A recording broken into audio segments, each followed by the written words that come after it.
자, 오늘 본문은 창세기 22장 13절 14절입니다.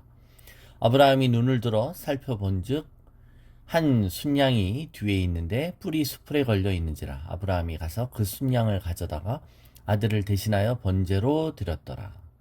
아브라함이 그 땅 이름을 여호와 이레라 하였으므로 오늘날까지 사람들이 이르기를 여호와의 산에서 준비되리라 하더라. 아멘. 네.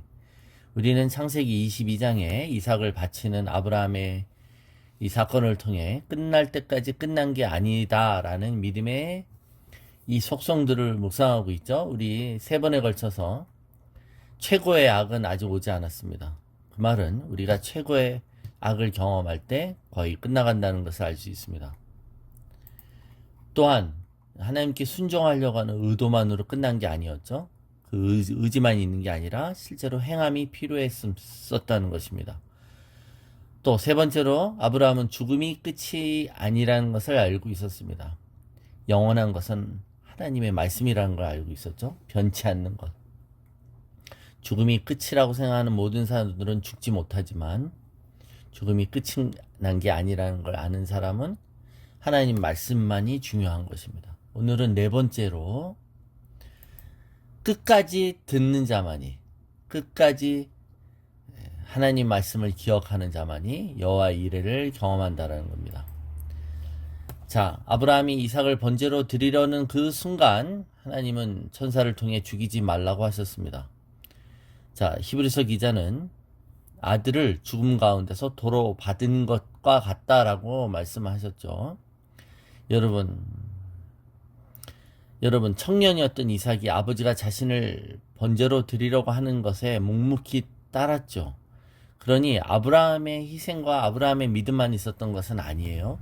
여기엔 이삭의 믿음과 이삭의 자발적인 희생이 있었던 겁니다.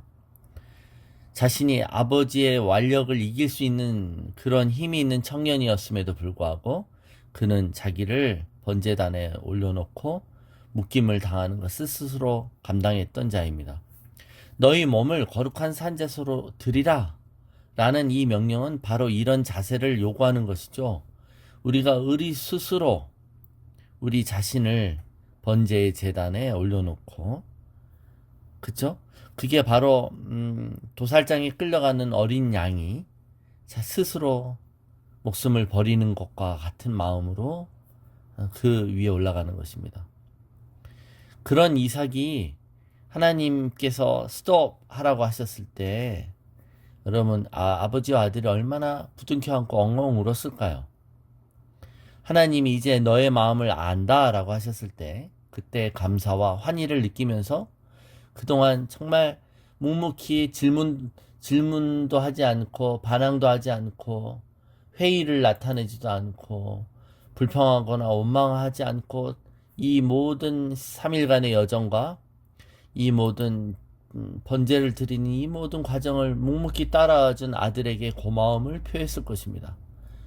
그러나 여기서 끝이 아니었다는 겁니다. 여기서 모든 스토리가 끝나지 않습니다. 하나님이 아브라함을 이 모리아산으로 부르신 데는 이유가 있었습니다. 그것은 그 산에 가 번제를 드리라는 것이었죠. 번제를 드리라는 건 페인트였고 아브라함을 시험하기 위한 가짜 명령이 아니었어요. 하나님은 우리를 테스트하실 때 빈말이 없습니다. 시건치 아니하시죠. 아들이 약속의 자녀가 되리라는 말이 지켜진 것처럼 번제를 드리라는 하나님의 명령도 지켜져야만 했습니다.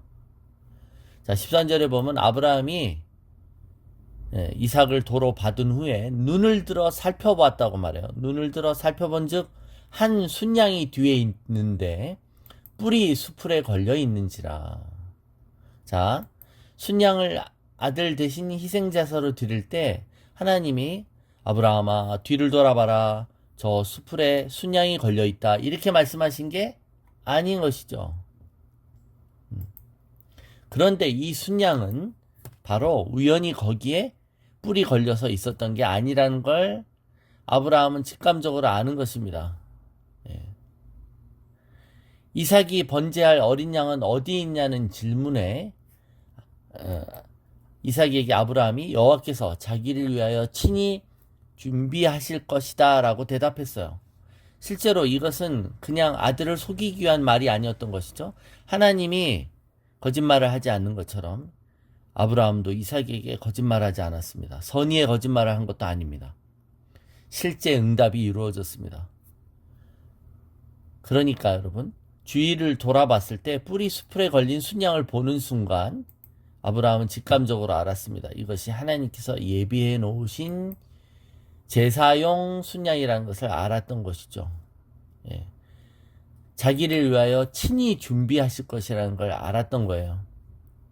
그러니까 여러분, 순양을 드리라는 분명한 음성을 뒤에 있어 라고 들은 게 아니었어요. 그러나 순양을 보는 순간 하나님의 말씀을 인식합니다. 무슨 인식이요? 네. 하나님께 나와 번제로 드리라는 그것이요. 그럴 때 이 순양을 바치라고 하시는구나 라는 또 다른 음성을 듣게 되는 것입니다. 그 음성을 분별하게 되는 것이죠. 이 순양이 예표하는 것은 장차 우리의 죄를 위하여 하나님께서 친히 준비하신 어린 양이신 그리스도를 예표합니다. 그러니까 여러분, 번제를 드리라는 말씀을 기억하지 못하면 순양을 보고도 아들을 되찾은 기쁨에 겨워 그냥 산을 내려와 버릴 수 있죠. 그런데 번제를 드리라는 그 말씀을 명심하고 있기 때문에 순양을 보는 순간 이 순양을 바치라고 하시는구나라는 하나님의 또 음성을 분별하고 듣게 되는 것입니다. 여러분, 하나님의 새로운 신선한 음성은 기존의 음성을 마음에 깊이 간직할 때 들리는 것입니다. 이미 말씀하신 음성을 내팽개치고 소홀히 여기는데 어떻게 하나님이 새롭게 우리에게 말씀하신 음성을 들을 수 있어요? 이미 하나님의 성경을 통해 말씀하신 그 하나님의 말씀을 읽지 않으면서 어떻게 우리에게 매 순간마다 감동 주시는 하나님의 성령의 음성이 제대로 들리겠습니까? 쓰여진 말씀도 안 읽는데 어떻게 우리의 마음에 말씀하시는 그 감동의 성령의 기름 부심과 감동을 들을 수 있겠습니까? 하나님의 말씀을 끝까지 마음에 간직하셔야 되는 줄로 믿습니다. 그러니까 끝날 때까지 끝난 게 아닌 이유는 하나님의 말씀이 성취될 때까지는 여러분 끝난 게 아닌 것이죠. 하나님의 말씀은 1.1획도 변치 않으며 끝까지 그 뜻을 이루시는 것을 믿으시기 바랍니다. 그럴 때 아들을 되찾은 기쁨에 이어 하나님 앞에 번제를 드릴 수 있는 그 모든 것, 하나님이 준비하시고 하나님이 다 이루시는 이 모든 것에 동참하게 되는 줄로 믿습니다. 이 믿음의 신비와 이 믿음의 과정에 동참하게 되는, 그리고 그것을 경험하게 되는 놀라운 체험을 우리에게 허락하시는 것인 줄로 믿습니다.